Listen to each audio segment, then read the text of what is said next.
Hi friends, आपका फिर से स्वागत है मेरे चैनल एलिवेटिंग योर कॉन्शियसनेस में। तो आज एक बहुत ही टॉक अबाउट टॉपिक है सेल्फ रियलाइजेशन, या उसे दूसरे शब्दों में एनलाइटनमेंट भी बोलते हैं। और सच कहूँ तो ये जो शब्द है इसको बहुत वैसे तो ये काफ़ी एक हायर स्टेज है, बहुत ही हायर स्टेट ऑफ माइंड है, बट हम एज अ जो हमें ईगो में होते हैं तो इसको कुछ ज़्यादा ही ग्लोरीफाई कर दिया जाता है। और सच मानिए तो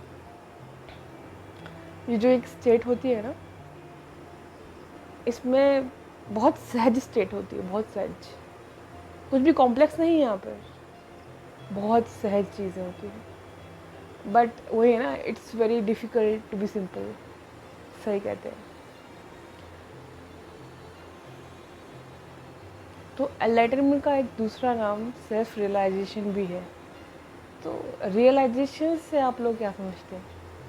रियलाइजेशन लाइफ में हमें जैसे हम टाइम से टाइम जब हम थोड़ा सा अवेयरनेस में रहते हैं ना, टाइम टू टाइम हम लोगों को कुछ ना कुछ चीज़ें रियलाइज़ होती हैं। जैसे कुछ हमें नॉलेज पहले से होती है और वो नॉलेज हमारे अंदर ही होती है, कहीं बाहर नहीं होती। हमने लाइफ में जो भी एक्सपीरियंस लिए होते हैं वो नॉलेज हमने गेन की होती है। वो नॉलेज जब इंसाइट्स में कन्वर्ट होती है, जैसे भी नो फॉर एग्ज़ाम्पल, जैसे हमें पता है कि झूठ नहीं बोलना चाहिए, राइट? झूठ नहीं बोलना चाहिए, बट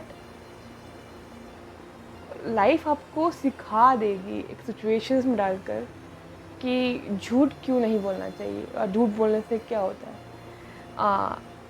आप लोगों ने वो मूवी देखी है हातिम ताई? उसमें वो 7 सवाल होते हैं, जैसे कि सच बोलने में ही राहत है एंड ऑल, तो और नेकी कर दरिया में डाल, तो कुछ ऐसी चीज़ें, 7 सवाल होते हैं।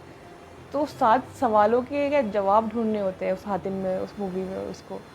तो जब मैंने मूवी देखी थी बहुत पहले, बचपन में देखी थी, उसके बाद भी देखी, तो बट ऐसा कभी इस एंगल से नहीं देखी थी इस मूवी को।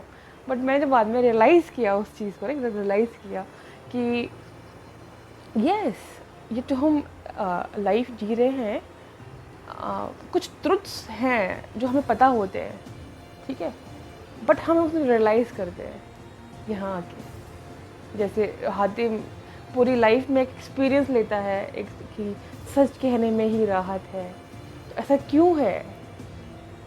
जैसे कि नेकी कर दरिया में डाल, ऐसा क्यों है? ये जो होते हैं। और सच बताऊँ तो जब रियलाइजेशंस होते हैं ना, सिर्फ वो व्यक्ति जिसको रियलाइजेशन हो रहा है ना, वही उस चीज़ को समझ सकता है।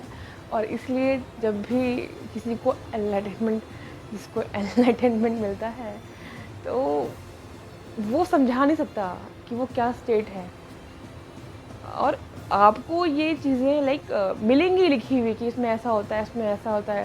एनलाइटनमेंट में आपके पास आप शांत हो जाते हो, कुछ भी जैसे चीज़ें कि आपको वननेस, हाँ, एक वननेस फील होती है, आपको वो पता है, आपने वो पढ़ भी लिया, आपको बस पता है, आपके पास नॉलेज है, आपके पास इंसाइट नहीं है, आपके पास एक्सपीरियंस नहीं है। बट जब वो नॉलेज एक टाइम आने पर, सही टाइम आने पर, अब जब वो आपका एक्सपीरियंस बन जाएगी, तब आपको वो रियलाइज़ होगा। अब तब आप सेल्फ रियलाइजेशन में चल जाएंगे, आपको रियलाइज़ होगा। और लाइफ में अवेयरनेस में रहेंगे तो टाइम टू टाइम आपको अवेयरनेस में रहने से रियलाइजेशंस होते रहेंगे। और एनलाइटनमेंट, अगर आप आसान भाषा में अगर मैं समझाऊँ, तो कुछ नहीं है, बट लाइफ में जब परफेक्ट अलाइनमेंट में आ जाते हैं, आपके अंदर देखो ईगो होता है, तो ईगो, मैं ईगो ऐसा नहीं, अहम की बात नहीं कर रही हूँ। ईगो जो है, जैसे ही जब जन्म लेते हैं तो आई का जब जैसे जन्म होता है तो ईगो का जन्म होता है, कि जो हम एग्जिस्ट कर रहे हैं that is because of ego only, ठीक है। तो जब ईगो है तो उसके साथ अहंकार है, बहुत कुछ है, बुद्धि है, मन है, अहंकार है। लेकिन जब ईगो स्टेट में हम रहते हैं, वहाँ हम आ गए हैं और हम समझ जाते हैं कि वाई हम पूरे अलाइनमेंट में आ जाते हैं। जो रेजिस्टेंस है, जो भी अवरोध होते हैं जीवन में, जो फियर्स होते हैं, हम उन्हें छोड़ देते हैं और लाइफ में फ़्लो करते हैं एज़ इट शुड। लाइफ को जैसे फ़्लो करना चाहिए, उसमें कोई अवरोध पैदा नहीं करते, अपनी फ्री विल नहीं डालते। उस वक्त क्या होता है कि हम परफेक्ट अलाइनमेंट में आ जाते हैं। दिस एंड दिस एक प्लेन में आ जाते हैं हम, and one, we become one with the one. वो स्टेट होती है एनलाइटनमेंट की, उसे कहते हैं, जो बुद्ध को हुई थी। बट मेरी एक गाइड है जो कहती है बुद्धा का एक्सपीरियंस था और आपका एक्सपीरियंस है। तो आप पढ़िए एनलाइटनमेंट के बारे में। आप अगर इंटरेस्टेड हैं तो उसके बारे में पढ़िए, लोगों के एक्सपीरियंसेस पढ़िए। बट आपका एक्सपीरियंस होगा, यूनिक होगा, उसकी कोई कॉपी नहीं होती।